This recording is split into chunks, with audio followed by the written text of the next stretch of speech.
6वे प्रकरण आपण अभ्यासत आहोत, वस्त्र निर्मिती. आता या प्रकरणामधील आपण मूलभूत विणी शिकलेलो आहे. विणींचं वर्गीकरण आपण बघितलं होतं. त्यामध्ये 2 प्रकार आपण केले. मूलभूत विण आणि नाविन्यपूर्ण विण.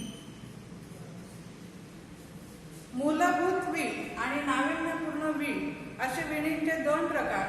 यातले 3 प्रकार आपण अभ्यासले. साधी विण, क्वीन विण आणि सॅटिन विण.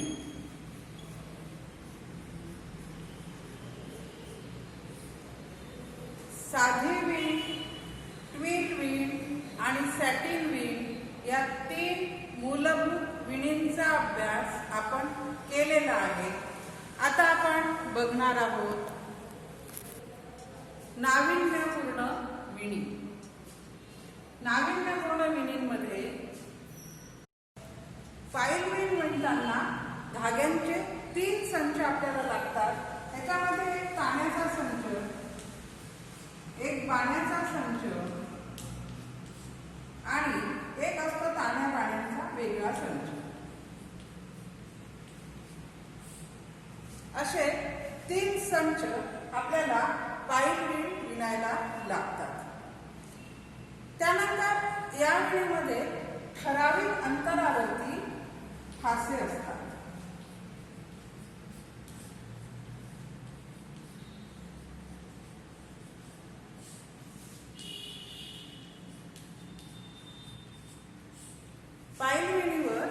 फाईल विणीच्या कपड्यामध्ये विशेषता अशी असते की यामध्ये जो 3रा संच आहे हा जास्तीचा ताण्या आणि बाण्यांचा, तर या संचाच्या साहाय्याने 3ऱ्या संचाच्या साहाय्याने वस्त्रावरती फासे निर्माण होतात.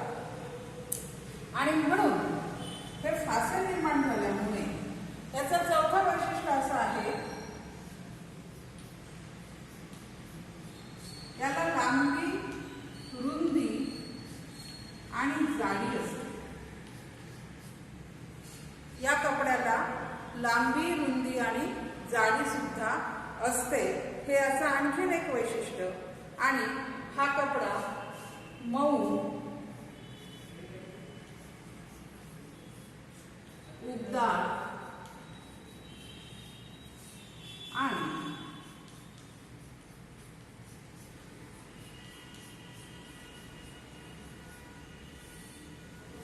हा कापड मऊ, उबदार आणि आर्द्रता शोषक असतो. बघा, हे फाईल विणींचे वैशिष्ट्य आहेत. फाईल विण ही त्रिमितीय विण आहे. ही त्रिमितीय विण आहे. हिला 3 बाजू आहेत. ही विण विणताना 3 धाग्यांचे संच आपल्याला लागतात. त्याच्यामध्ये ताण्याचा संच, एक बाण्याचा संच आणि 3रा संच ताण्या बाण्यांचा असतो. ताणा किंवा बाण याचा असतो. त्यानंतर याच्यावरती 3रा जो संच आहे, या संचाच्या साहाय्याने फासे तयार होतात. हे ठराविक अंतरावरती फासे तयार होतात.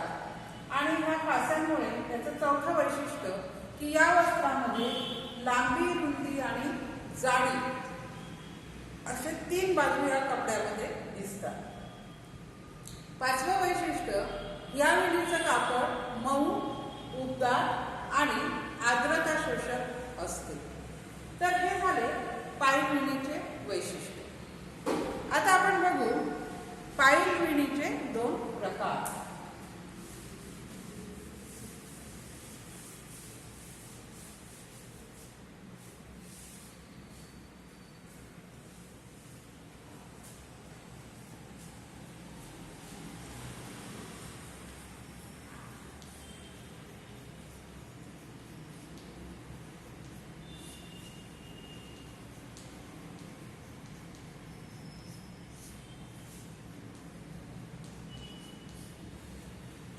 पाईल विणीच्या कपड्यातील प्रकार. तर आता हे जे फासे आहेत पाईल विणीचे, हे फासे काही कपड्यांमध्ये कापल्या जातात आणि काही कपड्यांमध्ये कापल्या जात नाही. त्यावरून याचे दोन प्रकार आहेत.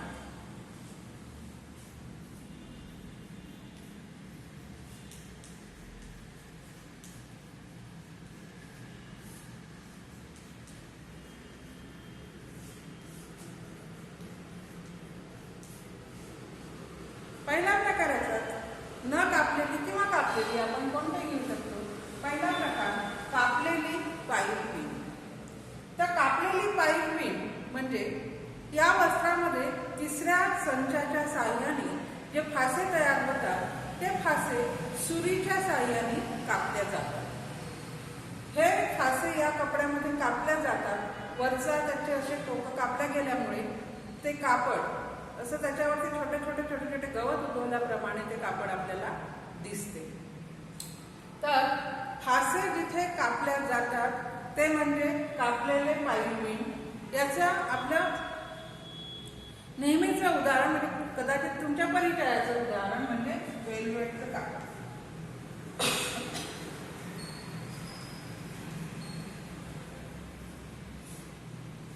वेल्वेटिंगचं कापड किंवा वेल्वेटचं कापड हे याचं उदाहरण आहे. त्यानंतर दुसरा प्रकार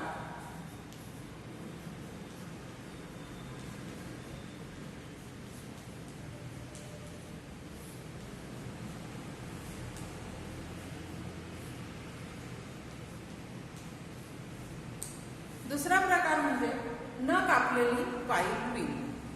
आता न कापलेली पाईल विण या विणीमध्ये तिसऱ्या संचाच्या सहाय्याने जे फासे तयार झाले हे फासे कापल्या जात नाही.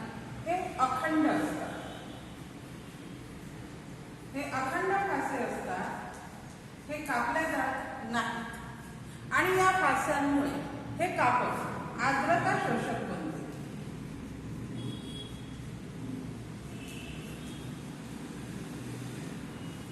हे कापल्या जात नाही त्यामुळे या कापडाचं वैशिष्ट्य की हे कापड आर्द्रता शोषक बनते. आणि हे आर्द्रता शोषक बनल्यामुळे याचा उपयोग टॉवेलमध्ये करतात.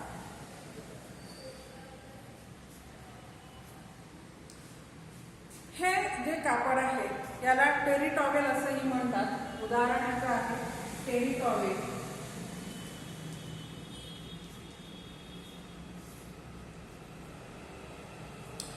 तर अशा प्रकारे पाईल विणीचे दोन प्रकार आहेत.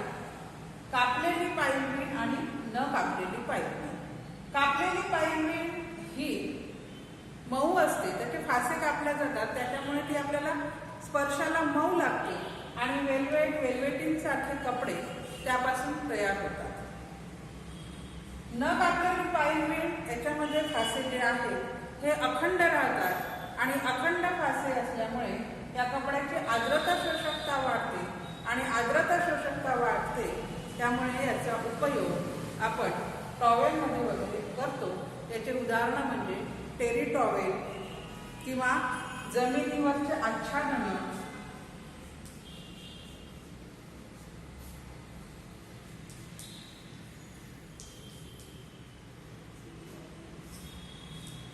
बघा जमिनीवरती काही कार्पेट असतात, काही आच्छादनं असतात.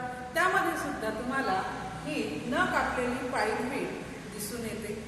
गृहोपयोगी वस्त्रांमध्ये सुद्धा बऱ्याच अशा घरातल्या आपल्या वस्त्रांमध्ये सुद्धा ही न कापलेली पाईल विण आपल्याला दिसते. तर अशी ही टेरी टॉवेलमध्ये वापरली जाणारी पाईल विण किंवा जमीन आच्छादनांमध्ये वापरली जाणारी पाईल विण आहे. ही आर्द्रता शोषक आहे, मऊ आहे आणि लुसलुशीत आहे. याचं कापड मऊ आहे.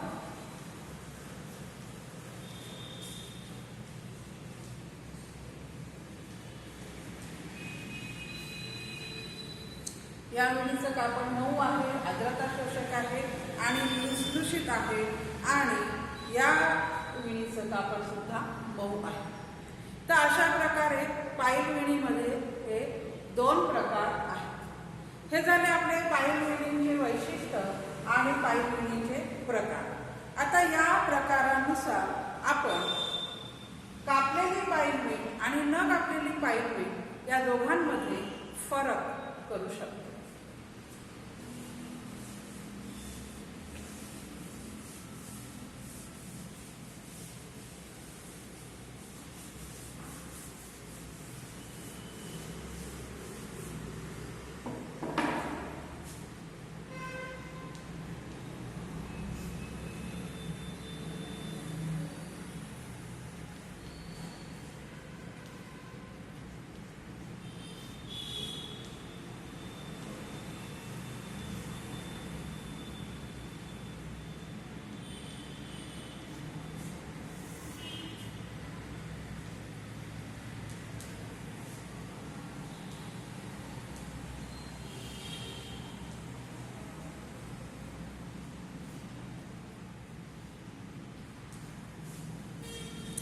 कापलेली पाईपलाईन आणि न कापलेली पाईपलाईन.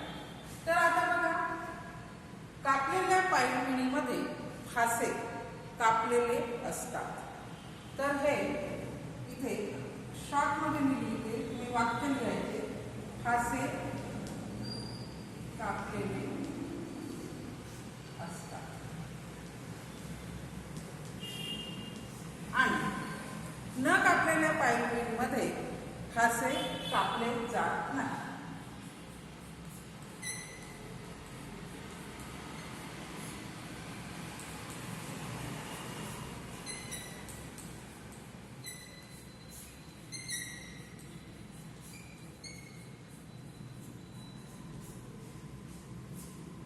या पाईपलाईनमध्ये फासे कापले जात नाही. हा झाला पहिला फरक. हे फासे जे असतात ते पृष्ठभागावर असतात असेही आपण म्हणू शकतो. या वस्त्राच्या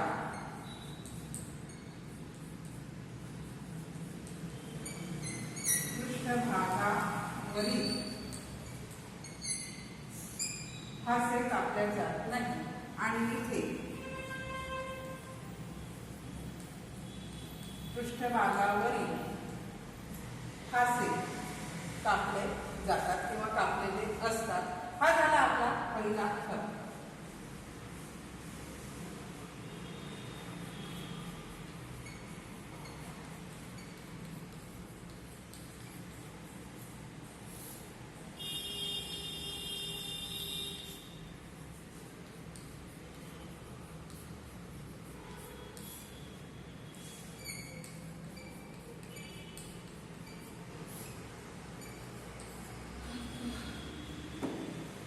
आता हे जे फासे आहेत, हे जे कापलेले फासे आहेत, हे वस्त्राच्या एकाच बाजूला असतात.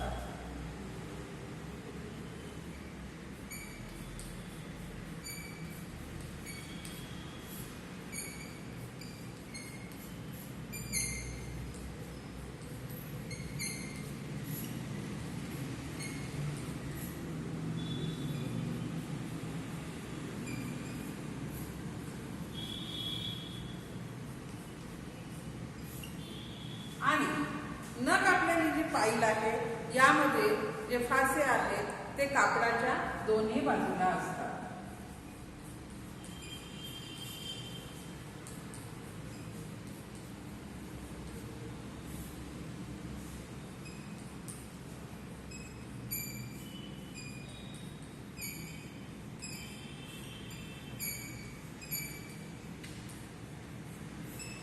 हा झाला दुसरा फरक की फासे कापडाच्या दोन्ही बाजूला असतात आणि कापलेल्या पाईपमध्ये हे जे कापलेले फासे आहेत हे एकाच बाजूला असतात. आता हे फासे कापलेले आहेत त्यामुळे हे फासे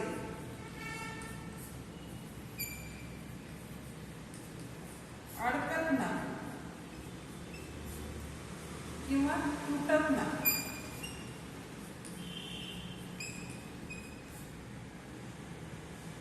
हे जे फासे आहेत हे अडकत नाही किंवा तुटत नाही. आणि न कापलेल्या पाईपलाईन मधले जे फासे अखंड आहेत हे फासे अडकतात व तुटतात.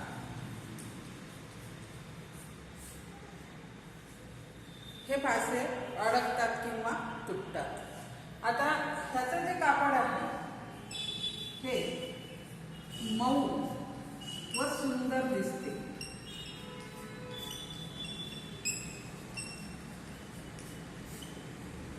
आणि याचं कापडचं वैशिष्ट्य हे आर्द्रता शोषक बनते।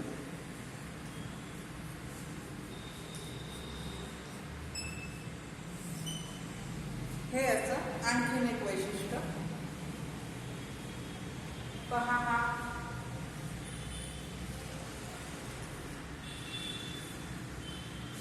याचं उदाहरण वेलवेट, आपण याला उदाहरण म्हणू।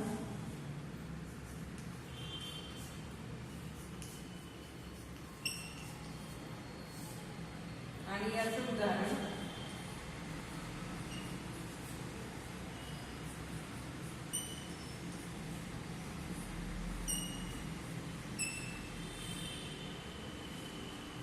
टेरिटॉरी। बघा, कापलेली पाईपवीण आणि न कापलेली पाईपवीण यामध्ये आपण 5 फरक केलेले आहेत। पहिला आहे कापलेली पाईपवीण आणि दुसरा कॉलम आहे न कापलेली पाईपवीण। कापलेल्या पाईपवीण मधला पहिला पॉइंट, कापलेल्या पाईपवीणीच्या कपड्याच्या पृष्ठभागावर फासे कापलेले असतात आणि न कापलेल्या पाईपवीणीच्या वस्त्राच्या पृष्ठभागावर फासे कापले जात नाही। हा झाला पहिला फरक। दुसरा फरक, कापलेले फासे वस्त्राच्या एका बाजूवर असतात। या कपड्यामध्ये हे जे फासे आहेत हे एका बाजूला असतात आणि न कापलेल्या पाईपवीणीमध्ये हे जे फासे आहेत वस्त्राच्या उलट आणि सुलट दोन्ही बाजूला असतात। तिसरा फरक, हे कापलेले फासे अडकत नाही आणि तुटत नाही, कारण ते कापलेले आहे त्याच्यामुळे अडकण्याला त्याला काही चान्स नाही, त्याच्यामुळे हे अडकत नाही आणि तुटत नाही। पण न कापलेले फासे हे असे अखंड असतात, त्यामुळे हे फासे अडकू शकतात किंवा तुटूही शकतात। हा झाला एक फरक। चौथा फरक, हे कापलेल्या पाईपवीणीचं वस्त्र सुंदर आणि मऊ दिसते। न कापलेल्या पाईपवीणीचे वस्त्र आर्द्रता शोषक बनते। म्हणजे ह्या कपड्याचं हे वैशिष्ट्य आहे की कापलेल्या पाईपवीणीचं वस्त्र सुंदर आणि मऊ असते आणि न कापलेल्या पाईपवीणीचं वस्त्र आर्द्रता शोषक असते। आपण कापलेल्या पाईपवीणीचं उदाहरण इथे 5व्या फरकामध्ये घेऊ शकतो।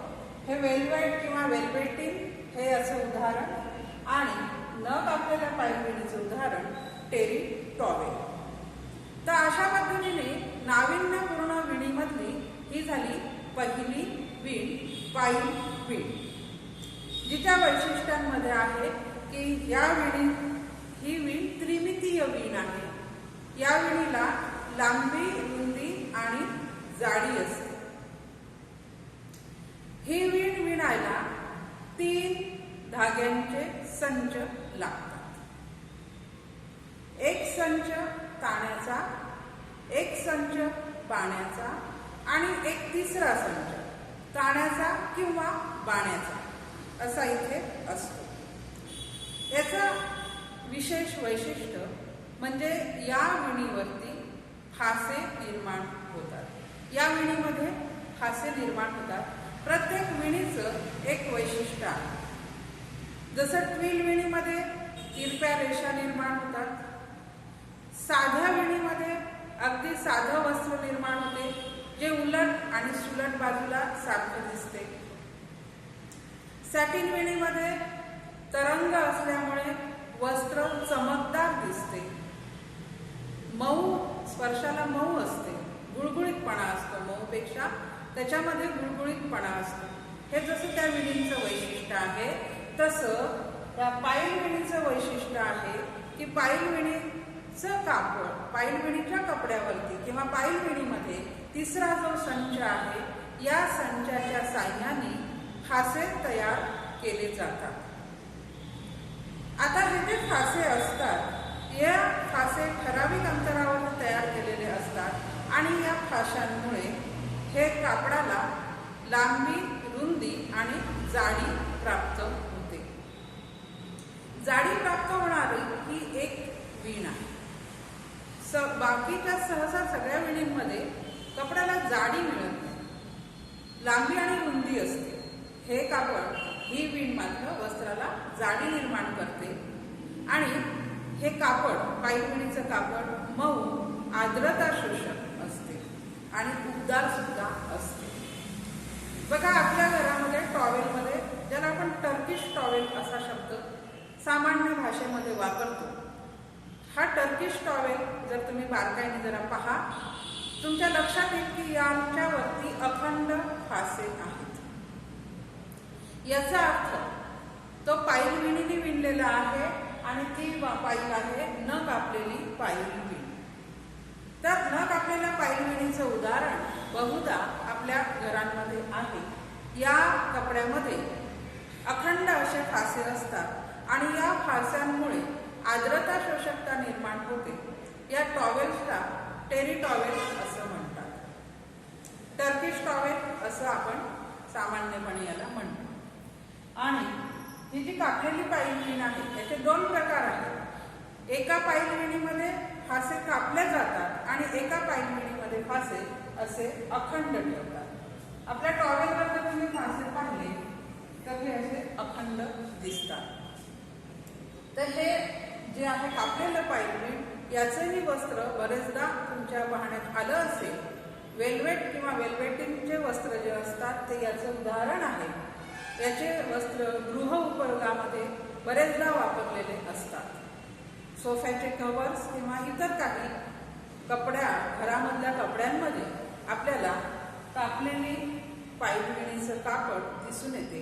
किंवा खाली जे कार्पेट असतात किंवा जमीन आच्छादनं ज्याला आपण म्हणतो, ह्या जमीन आच्छादनांमध्ये सुद्धा छान असे कापलेली पाईल तुम्हाला दिसून येते. जर तुम्ही त्याचं आता निरीक्षण करा, तुमच्या घरात असेल किंवा एखाद्या कार्यप्रसंगामध्ये टाकलेले असतात, त्यावेळेला त्याच्यावरचे जे धागे आहेत ते आहे कापलेल्या पाईल विणीचा तो एक प्रकार आहे.